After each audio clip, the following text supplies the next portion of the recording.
Pátio das Narcejas, Satewood.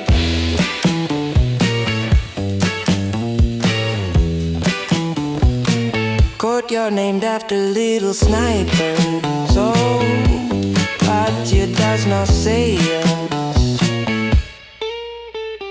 Walking the beautiful streets of Macau. Walking through the historical Patane village. Oh, little streets of Macau. Walking Pátio das Narcejas. Ooh, streets of Macau. Oh, streets of Macau. Oh, Pátio das Narcejas. Oh, going through historical Patane village. Okay, so right there it says Patio das Narcejas. I probably mispronounced it, but this is a little courtyard, and we're in this Patane area. This haircut's 15 mop. It's like pretty cheap. So this Patane, there's actually a Patane library over there. So what I'm gonna do is I'm gonna label this accordingly, and then we're gonna go around a little bit, just kind of give you some context of this courtyard and where it's around. So stay tuned for that. Let me put it up on the map for you. Okay, we got another slice of Macau for you. Let's put this up on the map so you can see exactly where we are. Without further ado, let's just get right into it as if you're there yourself. Another slice of Macau. Okay, so that's the courtyard name, and it's in this Patane. Got this beautiful building right here. Got these little alleys right in here, and then this little alley. A courtyard is like usually enclosed, so that it's like it's now open, but in the past, look at this building right here. Looks like there's a rooftop, like somebody would probably have that entire story. And then this one right here, there's like a I think now it's like a I looked into it. Sometimes they make it into like check out all these buildings. You can also see, I think that's a hotel over there.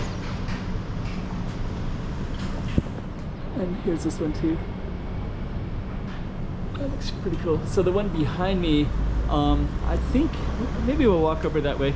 So we're gonna give you some context of our courtyard and also explain the Patane neighborhood. So Patane used to be a fishing village that was right on the ocean water, and then they continue to reclaim the land, so it keeps changing into the coastline keeps changing and getting moved over the last 150 years or so. Maybe closer to 200 years now. But 1800s, I think, was one of the first times they started reclaiming the land, and they wanted to make it more stable for everybody on the ocean. Everything gets kind of eroded, and silt comes down the river as well. And I think this Ribeiro de Patane, Ribeiro, I think, was like where they moved the waterfront. The waterfront used to be at Patane, like, which is right down that way. And there's Camois Park right over there. That'll all make sense in a minute. I'll put it all in the context. So the land keeps getting reclaimed, and then this was reclaimed, and that was reclaimed, and there's like the ocean, the riverfront's on the other side of that building, and there's some nice views up there that you can see it from. We're just gonna walk and give you some context about other stuff in this Patane neighborhood. So yeah, Patane was a fishing village on the kind of the mountainside, and we'll walk over there too. This was on the other side of our Narcejas. So yeah, it's like kind of a parking garage, and then anyways. And then this right here is very photogenic, this little Patane building right there. And we're gonna go back all the way around to Narcejas, and I can explain everything. But the fishing village used to go on this street. We're gonna walk past that. That's our alley right there. That's that little overhang thing. It's got like a balcony. It looks like the building's kind of falling apart a little bit there. But pretty interesting building though. Actually, all these buildings are kind of interesting. So yeah, historically, these would be all on what's reclaimed land. They look like they're kind of deteriorating a little bit. And then that one with all the different colors right there is now the Patane Library. So that one is photogenic. I don't know, maybe the colors are getting a little bit drowned out at nighttime, but notice all these little things kind of hanging? Those will be all lit up at night. So, okay. So we're gonna walk into the Patane village area, and then we're gonna come back around, and then I'll explain some of the other stuff in this area. Let's get out of the sun. There we go, sun's. And then over there is where the new coastline is at. Over the last 150 years, it kept getting spread out. So now it's right there, and you can see some of the shipyards.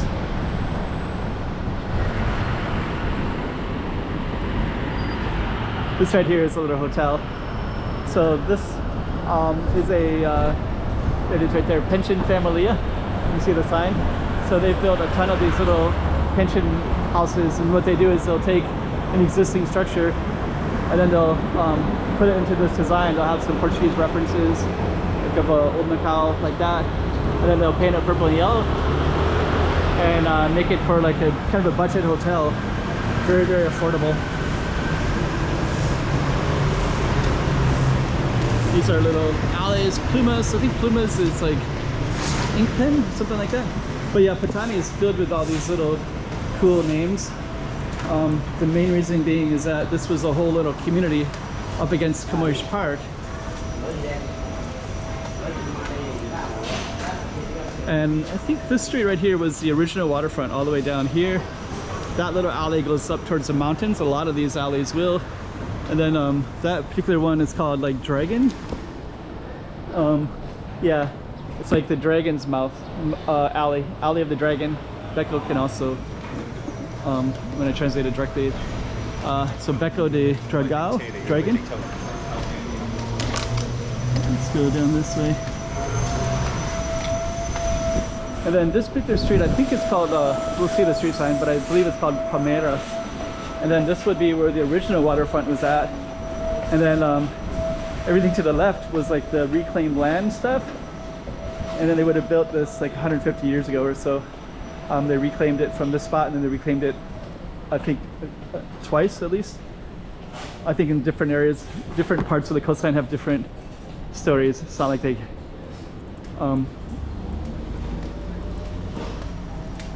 And then I'm also going to show you the difference. So the right side, maybe these homes like this might have been on the waterfront at one point. Like Palmeiras, the waterfront. And then these are the little alleys. So our little alley was down that way. And we're going to come back to that in a minute. But then I'll just kind of give you some context for everything.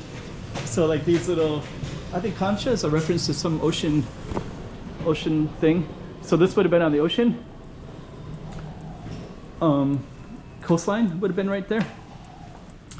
And then you can see up here is Camoes Park. So the ocean would have come up here. Our little village was all along the hillsides of this. And Camoes Park was where the poet from Portugal, Camoes, was said to write part of his epic poem. So, but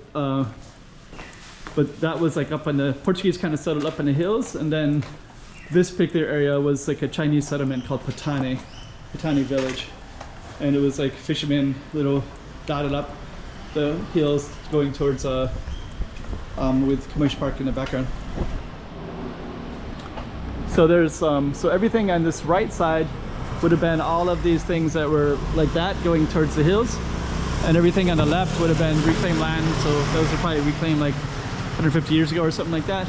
And then these buildings are probably much newer than that. So they kind of continued to expand outward,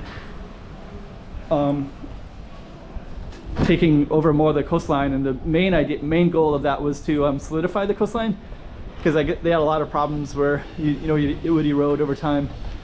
So they would have to like they had an engineer. There's a street on the other side of this with an engineer. The name of the engineer, they named the street after him because he was like a Navy guy and an engineer. And then he would have designed this more permanent structure. So what we're on now would have been all ocean, like 200 years ago for sure. And then slowly over time, they continue to reclaim the land. Macau has like one of the most reclaimed land in the world. I think so.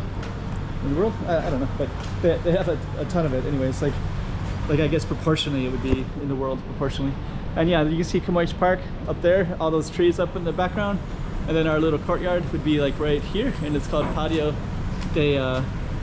das Narcejas, which I'm mispronouncing. And then it would, and then the coastline would have been expanded out to that way, all the way down there. So okay, another little slice of Macau for you. Patio das Narcejas.